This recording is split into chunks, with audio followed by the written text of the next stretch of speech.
ನಮಗೆ ತಿಳಿಯದೇ ನಾವು ಮಾಡುವ ಈ ಸಣ್ಣ ತಪ್ಪುಗಳು ನಮ್ಮ ಜೀವನವನ್ನೇ ನಾಶ ಮಾಡುತ್ತವೆ. ಬೇರೆಯವರಿಂದ ಈ ವಸ್ತುಗಳನ್ನು ಪಡೆದರೆ ಸಾಲದ ಬಾಧೆ ತಪ್ಪಿದ್ದಲ್ಲ. ತಕ್ಷಣ ವಿಡಿಯೋವನ್ನು ಕೊನೆಯವರೆಗೂ ನೋಡಿ. ನಮಸ್ಕಾರ ವೀಕ್ಷಕರೇ, ನಾವು ತಿಳಿದೋ ತಿಳಿಯದೆಯೋ ಮಾಡುವ ಕೆಲವು ತಪ್ಪುಗಳು ನಮ್ಮ ಜೀವನವನ್ನೇ ಬದಲಾಯಿಸುತ್ತವೆ. ಅದರಲ್ಲಿಯೂ ನಮ್ಮಲ್ಲಿ ತುಂಬ ಜನ ಮಹಿಳೆಯರು ನೆರೆಹೊರೆಯವರಿಂದ ಕೆಲವು ವಸ್ತುಗಳನ್ನು ಸಾಲವಾಗಿ ತರುತ್ತಿರುತ್ತಾರೆ. ಆದರೆ ನಿಮಗೆ ಎಷ್ಟೇ ಅವಶ್ಯಕತೆ ಇದ್ದರೂ ಸರಿ, ಕೆಲವು ವಸ್ತುಗಳನ್ನು ಮಾತ್ರ ಯಾರಿಂದಲೂ ಪಡೆಯಬೇಡಿ. ಒಂದು ವೇಳೆ ತಂದರೆ ಮಾತ್ರ ಅವರ ಹತ್ತಿರ ಇರುವ ದುರಾದೃಷ್ಟವೆಲ್ಲ ನಿಮಗೆ ಅಂಟಿಕೊಳ್ಳುತ್ತದೆ. ಇದರಿಂದ ಸಾಲದ ಬಾಧೆಗಳು, ಶನಿದೋಷ, ಅನಾರೋಗ್ಯ ಸಮಸ್ಯೆಗಳು ಉಂಟಾಗುತ್ತವೆ. ಅದಕ್ಕೆ ಗೊತ್ತಿಲ್ಲದೆ ಕೂಡ ಯಾರಿಂದಲೂ ಪಡೆಯಬಾರದ ಕೆಲವು ವಸ್ತುಗಳ ಬಗ್ಗೆ ಇಂದಿನ ವಿಡಿಯೋದಲ್ಲಿ ತಿಳಿದುಕೊಳ್ಳೋಣ. ಅದಕ್ಕೂ ಮೊದಲು ವಿಡಿಯೋಗೆ ಒಂದು ಲೈಕ್ ಕೊಟ್ಟು ಜೈ ಶ್ರೀರಾಮ್. ಯಾರಿಂದಲೂ ಪಡೆಯಬಾರದ ಕೆಲವು ವಸ್ತುಗಳ ಬಗ್ಗೆ ಇಂದಿನ ವಿಡಿಯೋದಲ್ಲಿ ತಿಳಿದುಕೊಳ್ಳೋಣ. ಅದಕ್ಕೂ ಮೊದಲು ವಿಡಿಯೋಗೆ ಒಂದು ಲೈಕ್ ಕೊಟ್ಟು ಜೈ ಶ್ರೀರಾಮ್ ಅಂತ ಕಮೆಂಟ್ ಮಾಡಿ. ಉಪ್ಪನ್ನು ನಾವು ಲಕ್ಷ್ಮೀ ದೇವಿಯ ಸ್ವರೂಪ ಎಂದು ಭಾವಿಸುತ್ತೇವೆ. ಅದಕ್ಕೆ ನಿಮ್ಮ ಅಡುಗೆ ಮನೆಯಲ್ಲಿ ಉಪ್ಪು ಯಾವಾಗಲೂ ತುಂಬಿರಬೇಕು. ಉಪ್ಪಿನ ಡಬ್ಬ ಖಾಲಿಯಾದರೆ ನಿಮ್ಮ ಮನೆಯ ಸಂಪತ್ತು ಕೂಡ ಕಡಿಮೆಯಾಗುತ್ತದೆ. ಆದರೆ ಉಪ್ಪನ್ನು ಅಪ್ಪಿ ತಪ್ಪಿಯೂ ಯಾರಿಂದಲೂ ಸಾಲ ಪಡೆಯಬಾರದು. ಹಾಗೆ ಪಡೆದರೆ ಅವರ ಕಷ್ಟಗಳು ನಿಮಗೆ ಅಂಟಿಕೊಳ್ಳುತ್ತವೆ, ಆರ್ಥಿಕ ಸಮಸ್ಯೆಗಳು ಹೆಚ್ಚಾಗುತ್ತವೆ. ಅದಕ್ಕೆ ಉಪ್ಪನ್ನು ಯಾರಿಗೂ ಕೊಡಬೇಡಿ, ಯಾರಿಂದಲೂ ಪಡೆಯಬೇಡಿ. ಇನ್ನು ಯಾರಿಂದಲೂ ಪಡೆಯಬಾರದ ಎರಡನೇ ವಸ್ತು ಬೆಂಕಿ ಪೊಟ್ಟಣ. ಬೆಂಕಿ ಕಡ್ಡಿಯಿಂದಲೇ ನಾವು ಅಗ್ನಿಯನ್ನು ಹಚ್ಚಿಸುತ್ತೇವೆ. ಅದಕ್ಕೆ ಯಾರಿಂದಲೂ ಬೆಂಕಿ ಪೊಟ್ಟಣ ಪಡೆಯಬಾರದು. ಆದರೆ ತುಂಬ ಜನ ಮಹಿಳೆಯರು ದೇವಸ್ಥಾನಕ್ಕೆ ಹೋದಾಗ ಬೇರೆಯವರಿಂದ ಬೆಂಕಿ ಪೊಟ್ಟಣ ಪಡೆದು ದೀಪ ಹಚ್ಚುತ್ತಾರೆ. ಹಾಗೆ ಯಾರಿಂದಲಾದರೂ ಬೆಂಕಿ ಪೊಟ್ಟಣ ಪಡೆದರೆ ನಿಮ್ಮ ಮನೆಯ ಲಕ್ಷ್ಮೀ ಕಳೆ ಕಡಿಮೆಯಾಗಿ ಮನೆಯ ಆದಾಯ ನಾಶವಾಗುತ್ತದೆ. ಇನ್ನು ಮೂರನೆಯ ವಸ್ತು ಎಣ್ಣೆ. ಯಾರಿಂದಲಾದರೂ ಎಣ್ಣೆ ಪಡೆದರೆ ಅವರಲ್ಲಿರುವ ಶನಿದೋಷವೆಲ್ಲ ನಿಮಗೆ ಅಂಟಿಕೊಳ್ಳುತ್ತದೆ. ಅದಕ್ಕೆ ಯಾರಿಂದಲೂ ಎಣ್ಣೆ ಪಡೆಯಬೇಡಿ. ಹಾಗೆಯೇ ತುಂಬ ಜನ ಮಹಿಳೆಯರು ತವರು ಮನೆಯಿಂದ ಉಪ್ಪಿನಕಾಯಿ ತರುತ್ತಾರೆ. ಉಪ್ಪಿನಕಾಯಿಯಲ್ಲೂ ಎಣ್ಣೆ ಇರುತ್ತದೆ. ಅದಕ್ಕೆ ಸ್ತ್ರೀಯರು ತವರು ಮನೆಯಿಂದ ಉಪ್ಪಿನಕಾಯಿ ತರಬಾರದು. ಒಂದು ವೇಳೆ ತಂದರೆ ನಿಮ್ಮ ಮನೆಯಲ್ಲಿ ಲಕ್ಷ್ಮೀ ಕಟಾಕ್ಷ ಕಡಿಮೆಯಾಗಿ ಅನಗತ್ಯ ಖರ್ಚುಗಳು ಹೆಚ್ಚಾಗುತ್ತವೆ. ಹಾಗೆಯೇ ಕೆಲವರು ಜಾತಕ ದೋಷಗಳು ಹೋಗಲಿ ಅಂತ ಎಣ್ಣೆ ದಾನ ಮಾಡುತ್ತಾರೆ. ಎಣ್ಣೆಯನ್ನು ದಾನವಾಗಿ ಪಡೆದರೆ ನಿಮ್ಮ ಕುಟುಂಬದಲ್ಲಿ ಕಿರಿಕಿರಿ ಜಗಳಗಳು ಉಂಟಾಗುತ್ತವೆ. ಹಾಗೆಯೇ ಯಾರಿಂದಲೂ ಸೂಜಿ, ಚಾಕು, ಕತ್ತರಿ ಅಂತಹ ಹರಿತವಾದ ವಸ್ತುಗಳನ್ನು ಪಡೆಯಬಾರದು. ಈ ವಸ್ತುಗಳನ್ನು ಪಡೆದರೆ ನಿಮ್ಮ ಕುಟುಂಬದಲ್ಲಿ ಸಂಬಂಧಗಳು ಮುರಿದು ಹೋಗುತ್ತವೆ. ಗಂಡ ಹೆಂಡತಿಯ ನಡುವೆ ಜಗಳಗಳು ಹೆಚ್ಚಾಗುತ್ತವೆ. ಅದರ ಜೊತೆಗೆ ಯಾರಾದರೂ ನಿಮಗೆ ತರಕಾರಿ ಕೊಟ್ಟರೆ ಜಾಗ್ರತೆಯಾಗಿರಿ. ಕೆಲವು ತರಕಾರಿಗಳನ್ನು ಮಾತ್ರ ಅಪ್ಪಿ ತಪ್ಪಿಯೂ ಪಡೆಯಬೇಡಿ. ಹಸಿಮೆಣಸಿನಕಾಯಿ ಮತ್ತು ಒಣಮೆಣಸಿನಕಾಯಿಯನ್ನು ಯಾರಿಂದಲೂ ಪಡೆಯಬಾರದು. ಇವುಗಳನ್ನು ಪಡೆಯುವುದರಿಂದ ಕೊಡುವವರಿಗೂ ಮತ್ತು ತೆಗೆದುಕೊಳ್ಳುವವರಿಗೂ ಕಾರಣವಿಲ್ಲದೆ ಜಗಳವಾಗುತ್ತವೆ. ಸ್ನೇಹ ಸಂಬಂಧಗಳು ಹಾಳಾಗುತ್ತವೆ. ಹಾಗೆಯೇ ನಿಂಬೆಹಣ್ಣನ್ನು ಕೂಡ ಯಾರಿಂದಲೂ ಪಡೆಯಬೇಡಿ. ನಿಂಬೆಹಣ್ಣನ್ನು ತಂತ್ರಶಾಸ್ತ್ರದಲ್ಲಿ ಮತ್ತು ದೃಷ್ಟಿ ತೆಗೆಯಲು ಹೆಚ್ಚಾಗಿ ಬಳಸುತ್ತಾರೆ. ಇದು ನೆಗೆಟಿವ್ ಎನರ್ಜಿಯನ್ನು ಬೇಗ ಎಳೆದುಕೊಳ್ಳುತ್ತದೆ. ಹಾಗಾಗಿ ಯಾರಿಂದಲಾದರೂ ನಿಂಬೆಹಣ್ಣನ್ನು ಪಡೆದರೆ ಅವರ ಮನೆಯಲ್ಲಿರುವ ದೋಷಗಳೆಲ್ಲ ನಿಮ್ಮ ಮನೆಗೆ ಬರುವ ಅಪಾಯವಿರುತ್ತದೆ. ಅದರ ಜೊತೆಗೆ ಬದನೆಕಾಯಿಯನ್ನು ಕೂಡ ಯಾರಿಂದಲೂ ಪಡೆಯಬಾರದು.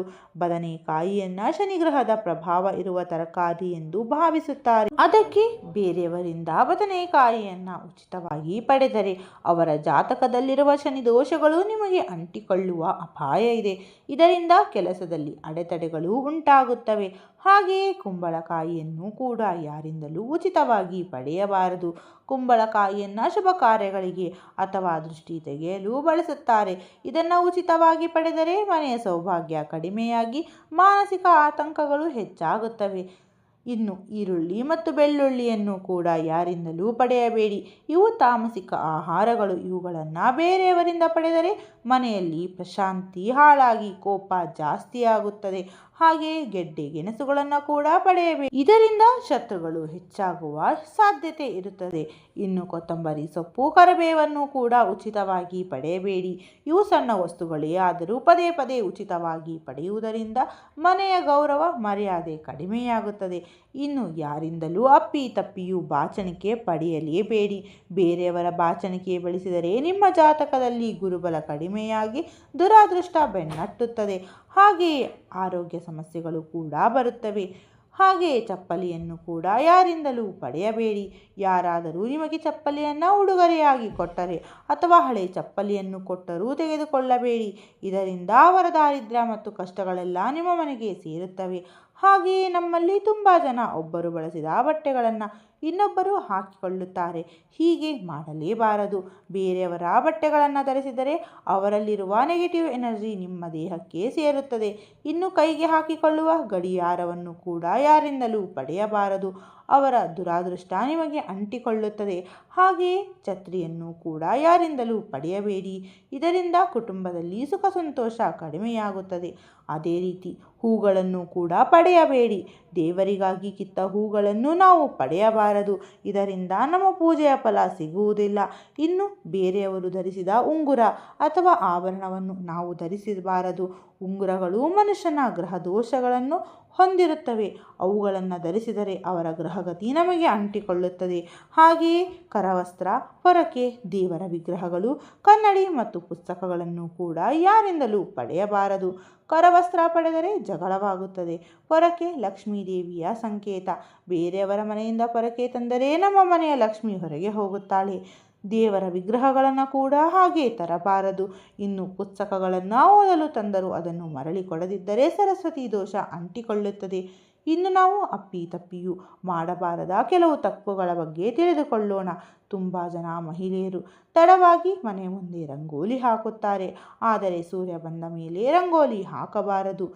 ಸೂರ್ಯೋದಯಕ್ಕಿಂತ ಮುಂಚೆಯೇ ಹಾಕಬೇಕು. ಇನ್ನು ಮನೆಯಲ್ಲಿರುವ ಪೊರಕೆ ಯಾರಿಗೂ ಕಾಣಬಾರದು. ಕಾಣುವ ಹಾಗಿದ್ದರೆ ಜಗಳಗಳಾಗುತ್ತವೆ. ಪೊರಕೆಯನ್ನು ಯಾವತ್ತೂ ನಿಲ್ಲಿಸಿ ಇಡಬಾರದು, ಮಲಗಿಸಿಯೇ ಇಡಬೇಕು. ಸಂಜೆಯ ಸಮಯದಲ್ಲಿ ದೇವತೆಗಳ ಸಂಚಾರವಿರುವುದರಿಂದ ಯಾರೂ ಮನೆಯಲ್ಲಿ ಮಲಗಬಾರದು. ಮನೆಯ ಹೊಸ್ತಿಲ ಎದುರು ಚಪ್ಪಲಿ ಇಡಬೇಡಿ. ಲಕ್ಷ್ಮಿ ಮನೆಗೆ ಬರುವುದಿಲ್ಲ.